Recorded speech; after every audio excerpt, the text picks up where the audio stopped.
好，获得美国民主党提名参选2024总统的贺锦丽正在发表人生中最重要的一场演说，赶快来看看。And to Coach Tim Walz,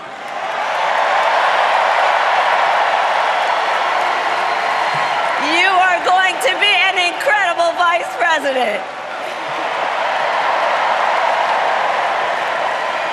And to the delegates and everyone who has put your faith in our campaign, your support is humbling. So, America, the path that led me here in recent weeks was no doubt unexpected. But I'm no stranger to unlikely journeys. So, my mother, our mother, Shamala Harris, had one of her own. And I miss her every day, and especially right now. And I know she's looking down smiling. I know that. So my mother was 19 when she crossed the world alone, traveling from India to California with an unshakable dream to be the scientist who would cure breast cancer. When she finished school, she was supposed to return home to a traditional arranged marriage. But as fate would have it, she met my father, Donald Harris, a student from Jamaica. They fell in love and got married, and that act of self-determination made my sister Maya and me. Growing up, we moved a lot. I will always remember that big Mayflower truck packed with all our belongings, ready to go to Illinois, to Wisconsin,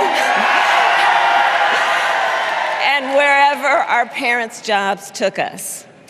My early memories of our parents together are very joyful ones. A home filled with laughter and music, Aretha, Coltrane, and Miles. At the park, my mother would say, "Stay close." But my father would say, as he smiled, "Run, Kamala, run. Don't be afraid. Don't let anything stop you."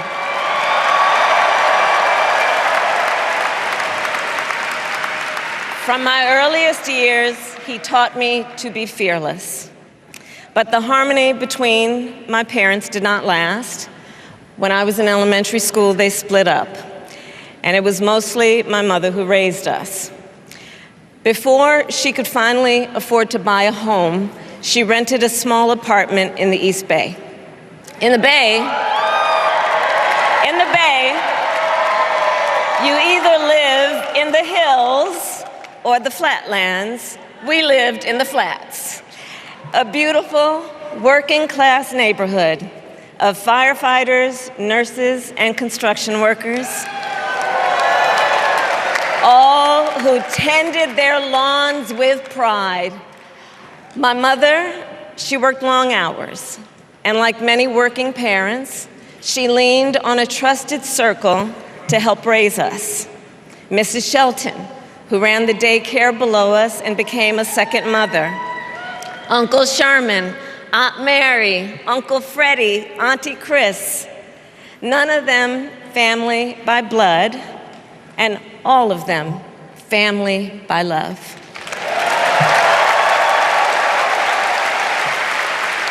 Family who taught us how to make gumbo, how to play chess, and sometimes even let us win.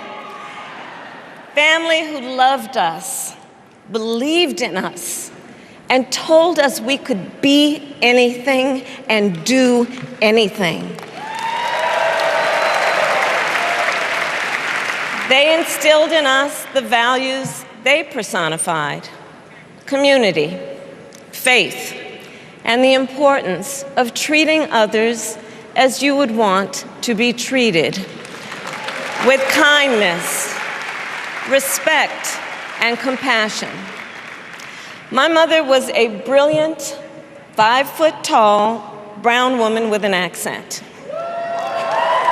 And as the eldest child, I saw how the world would sometimes treat her. But my mother never lost her cool. She was tough, courageous, a trailblazer in the fight for women's health, and she taught Maya and me a lesson that Michelle mentioned the other night. She taught us to never complain about injustice, but do something about it. Do something about it. That was my mother. And she taught us, and she also taught us, and never do anything half-assed. And that is a direct quote. A direct quote. I grew up immersed in the ideals of the civil rights movement. My parents had met at a civil rights gathering, and they made sure that we learned about civil rights leaders, including the lawyers like Thurgood Marshall and Constance Baker Motley, those who battled in the courtroom to make real the promise of America. So at a young age, I decided I wanted to do that work. I wanted to be a lawyer. And when it came time to choose the type of law I would pursue, I reflected on a pivotal moment in my life. You see, when I was in high school, I started to notice something about my best friend, Wanda. She was sad at school, and there were times she didn't want to go home. So one day I asked if everything was all right, and she confided in me that she was being sexually abused by her stepfather. And I immediately told her she had to come stay with us, and she did. This is one of the reasons I became a prosecutor, to protect people like Wanda, because I believe everyone has a right to safety, to dignity, and to justice.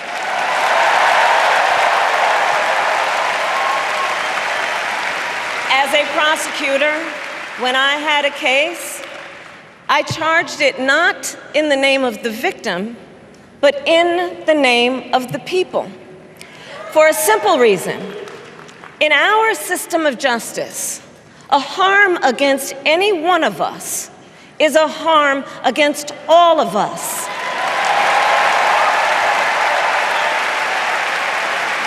And I would often explain this to console survivors of crime, to remind them no one should be made to fight alone. We are all in this together. And every day in the courtroom, I stood proudly before a judge and I said 5 words: Kamala Harris for the people.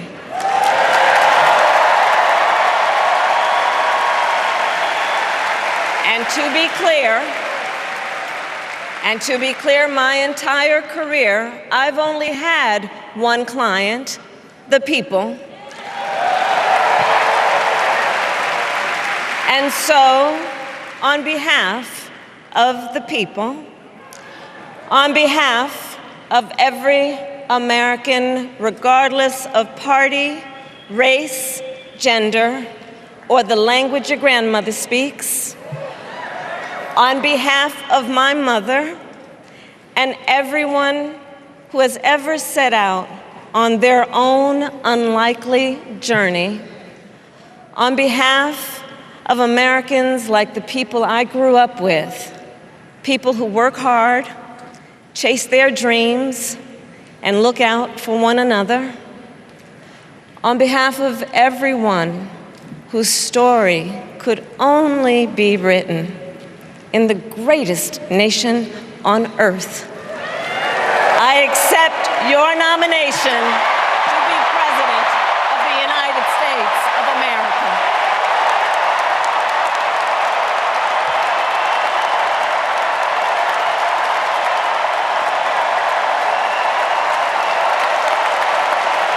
And with this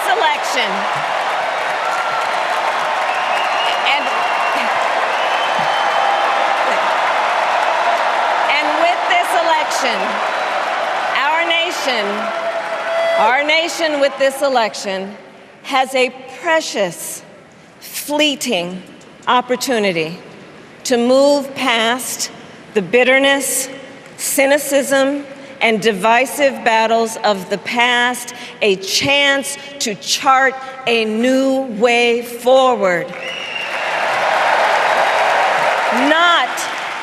Not as members of any one party or faction, but as Americans.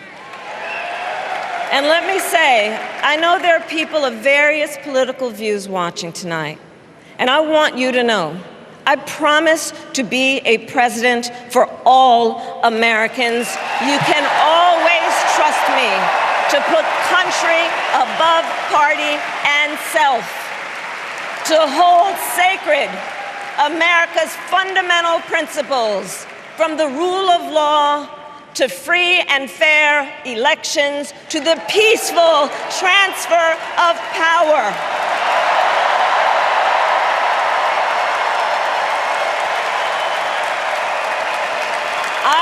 贺锦丽获得了美国民主党正式提名，要角逐2024的总统，正在往美国首位女总统之路迈进。而今天刚好也是她结婚10周年的日子，对她来说意义非凡。